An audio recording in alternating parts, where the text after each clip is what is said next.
ଏବେ ହଠାତ୍ ବଦଳିଲା ପାଣିପାଗ। ଆଗୁଆ ଆସିଲାଣି ଶୀତ। ଥଣ୍ଡାର 3rd ଡିଗ୍ରୀରେ ଥରିବ ଭାରତ।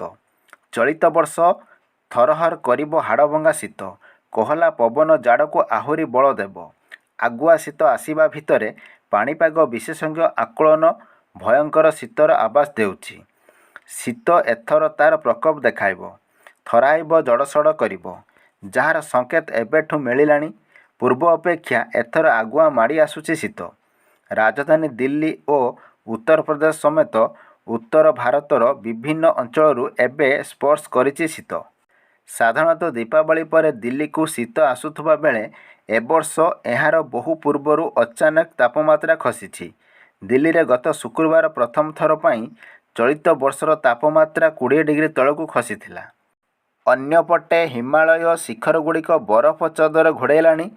ହିମାଚଳ ପ୍ରଦେଶ ଓ ଜମ୍ମୁ କାଶ୍ମୀରରେ ଆଗୁଆ ଅଧିକ ତୁଷାରପାତ ଦେଖିବାକୁ ମିଳିଲାଣି। ଲା ନିନା ପ୍ରଭାବରେ ଓଡ଼ିଶାରେ ବି ଭୀଷଣ ଜାଡ଼ ଅନୁଭୂତ ହୋଇପାରେ ବୋଲି ଆକଳନ କରାଯାଉଛି।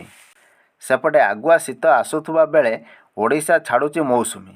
ପ୍ରାଥମିକ ପର୍ଯ୍ୟାୟରେ ଉତ୍ତର ଓଡ଼ିଶା ଜିଲ୍ଲା କେନ୍ଦୁଝର ପ୍ରତ୍ୟାବର୍ତ୍ତନ କରିଛି ମୌସୁମୀ। ଦକ୍ଷିଣ ପଶ୍ଚିମ ମୌସୁମୀ ବାୟୁ ଓଡ଼ିଶାରୁ ପ୍ରତ୍ୟାବର୍ତ୍ତନ କରିବା ନେଇ ପାଗ ଅନୁକୂଳ ରହିଛି। ଏବେ ମୌସୁମୀ ବାୟୁର ପ୍ରତ୍ୟାହାର ରେଖା ବାରାଣାସୀ, ଜବଲପୁର, ଆକୋଲା, ଅହଲ୍ୟାନଗର, ଆଲିବାଗ ଦେଇ ଗତି କରୁଛି।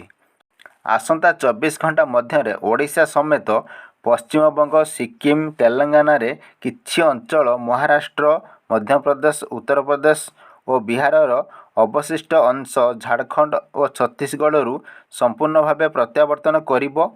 କେବଳ ପ୍ରବଳ ଶୀତ କି ଥଣ୍ଡା ନୁହେଁ, ଏଥର କଲବଲ କରିବ, କାଲୁଆ ପବନ ହେବ।